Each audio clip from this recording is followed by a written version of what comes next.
Hello, everyone. Welcome, and thank you so much for coming. Today's topic is gonna be, or is, who are you and where does your money go? Today's topic is, who are you and where does your money go? Have you ever considered that question, by the way? Have you ever taken the time to think about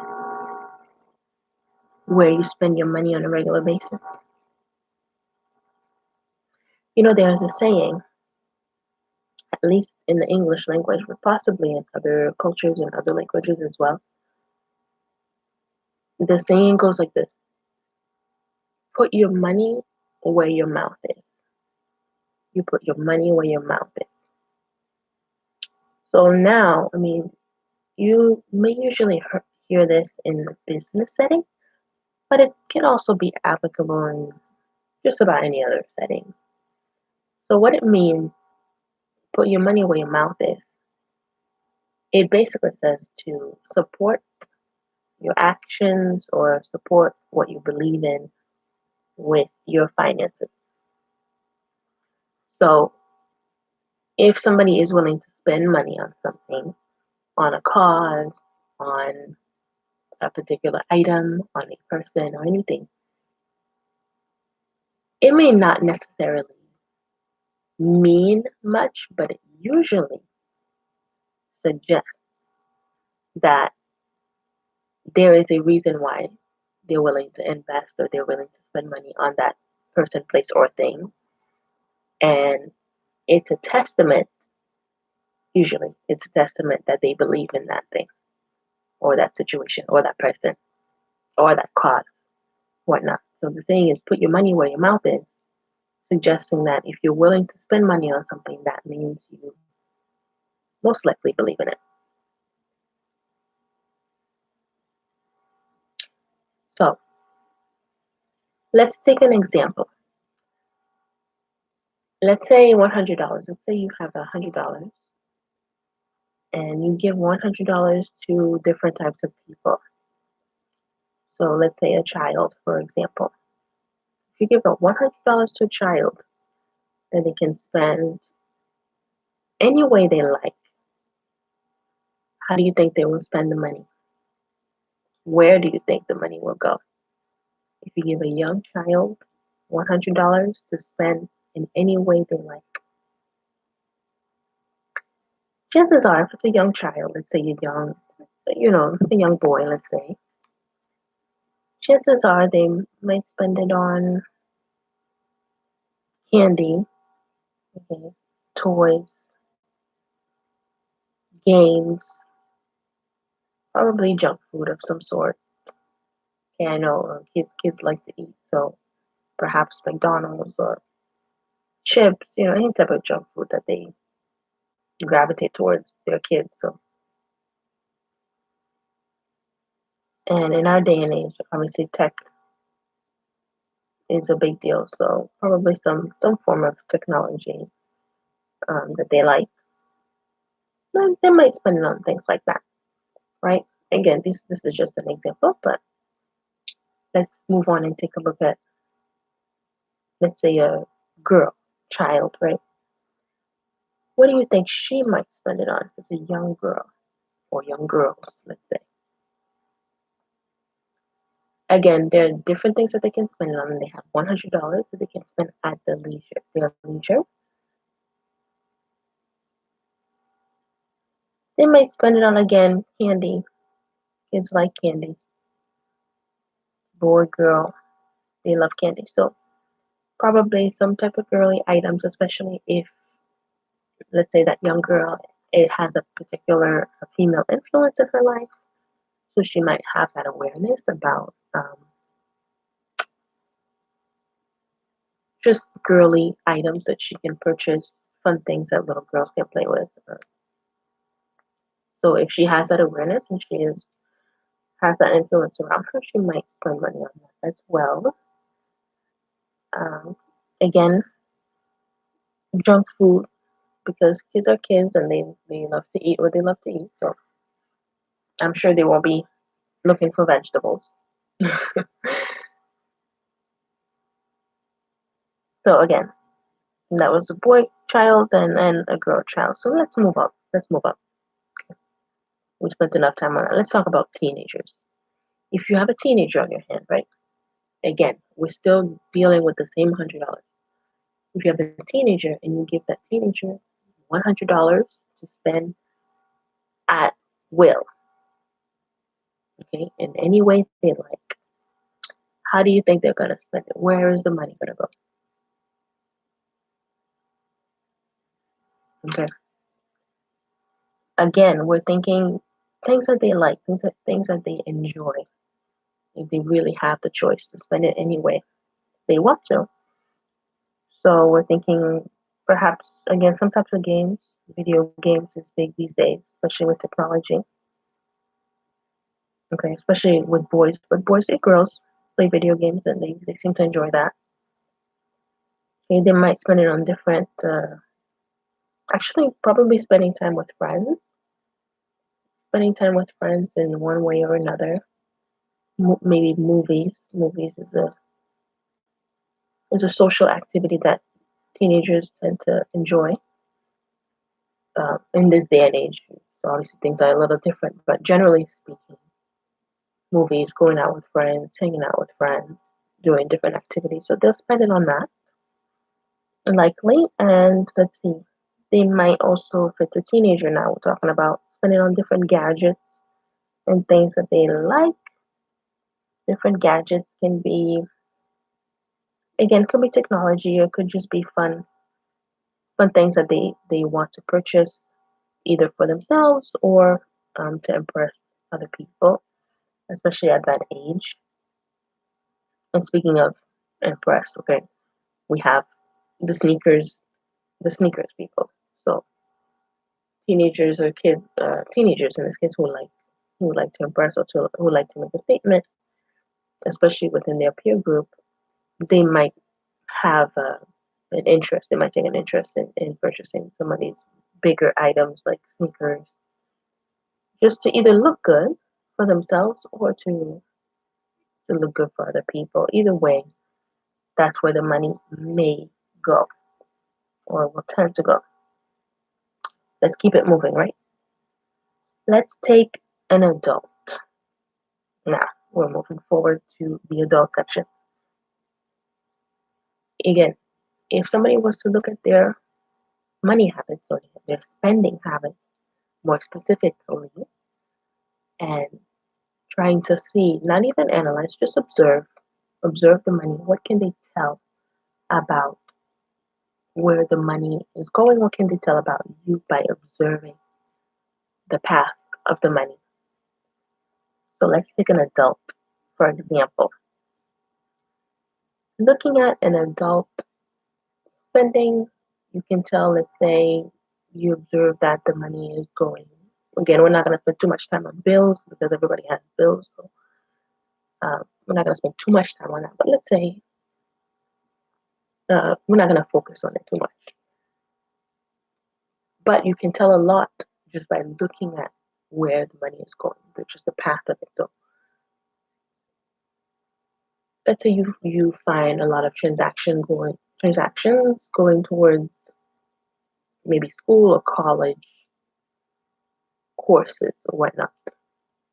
Okay, so you can tell that just again, you don't know the person, you've never met the person, but just by looking at the money, you can kind of tell, okay, this person is of a certain age, okay, and they go to school.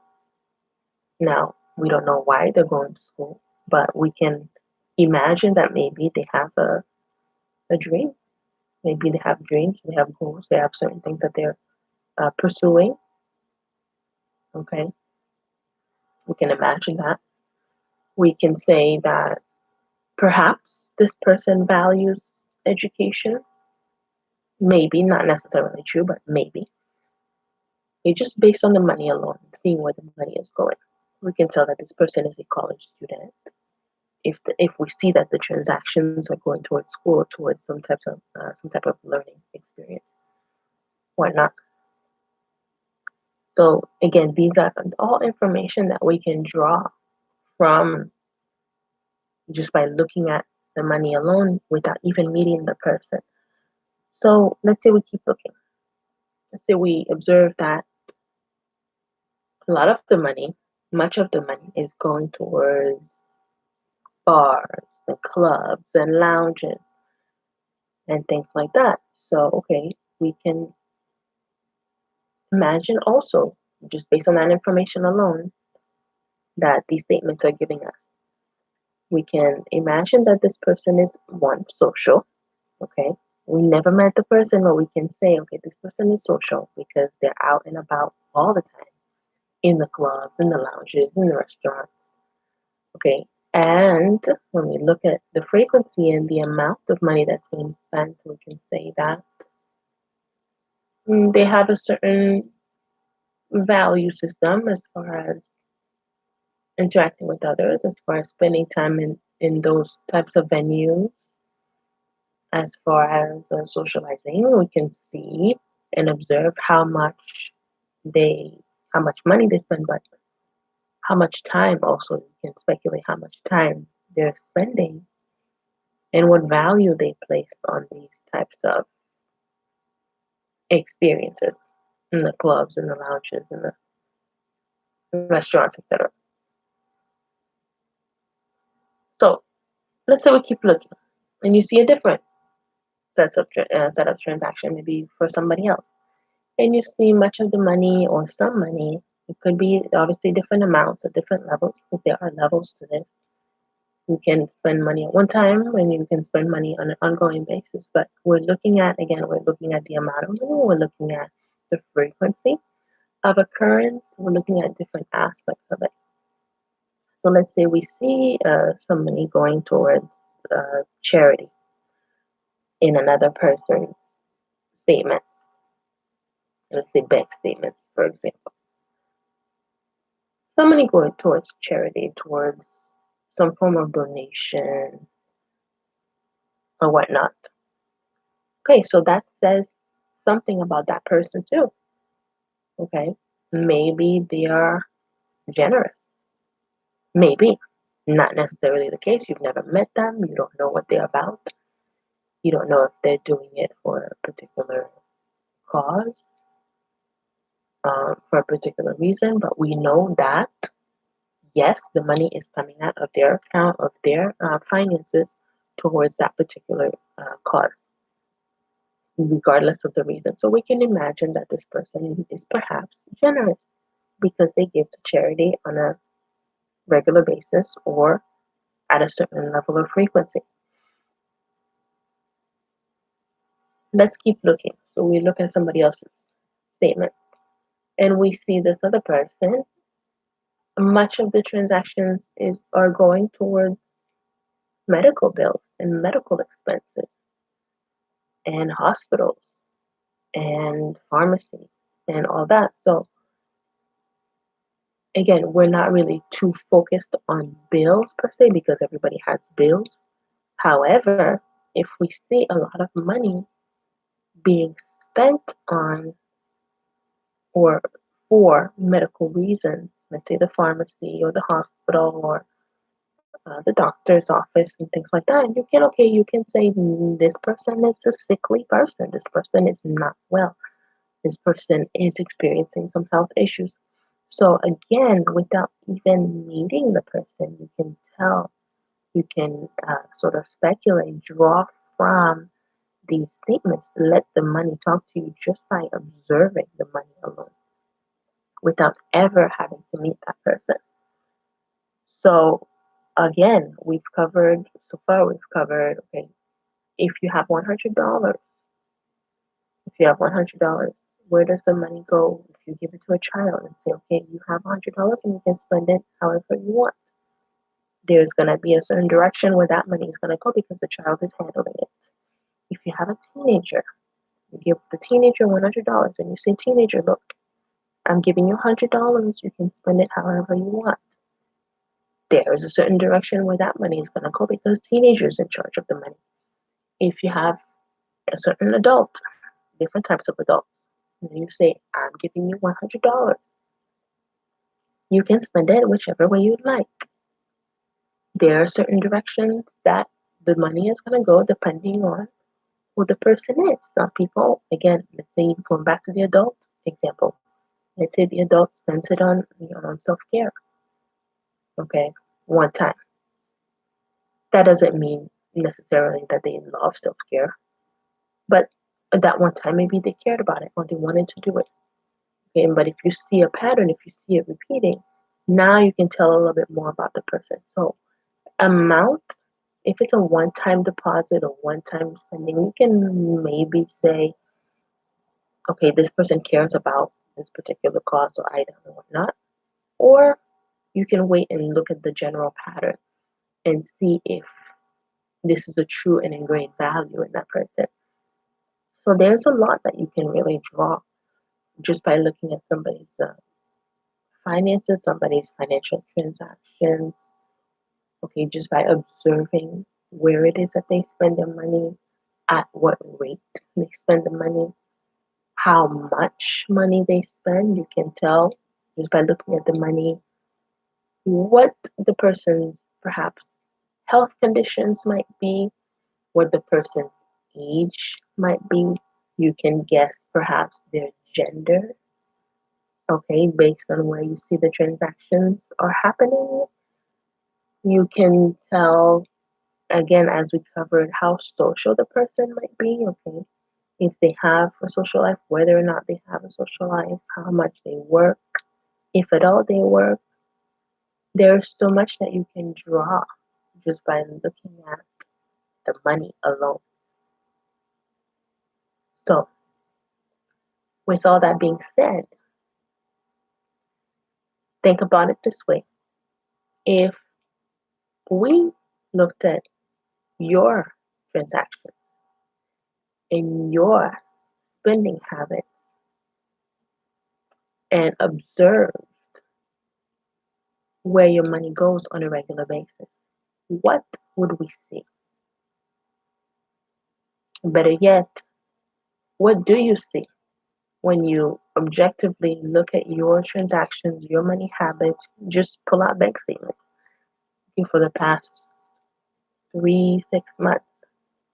What can you tell based on your financial activity or activities alone, just by looking at that? Now, you don't need to, if you choose to do this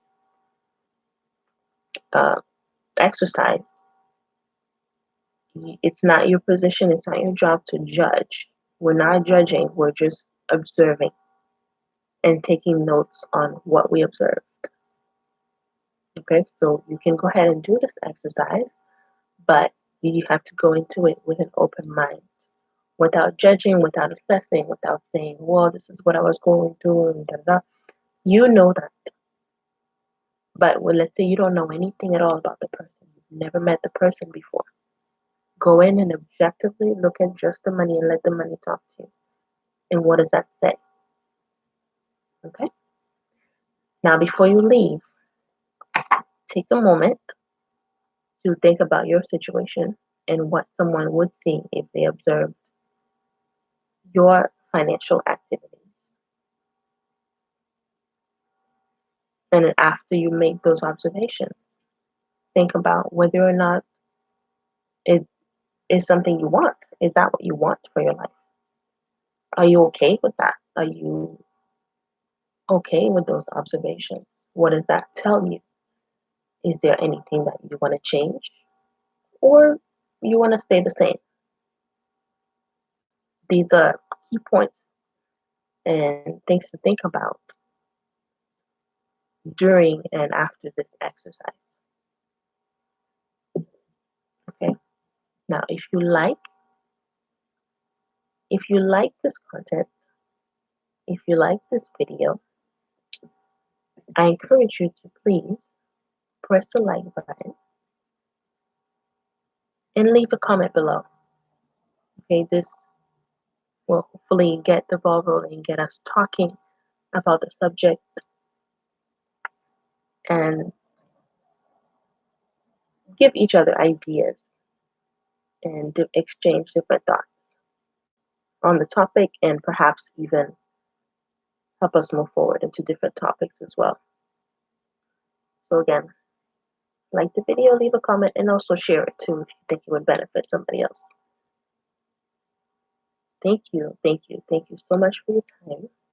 And I look forward to seeing you and interacting with you again. Until next time, take care.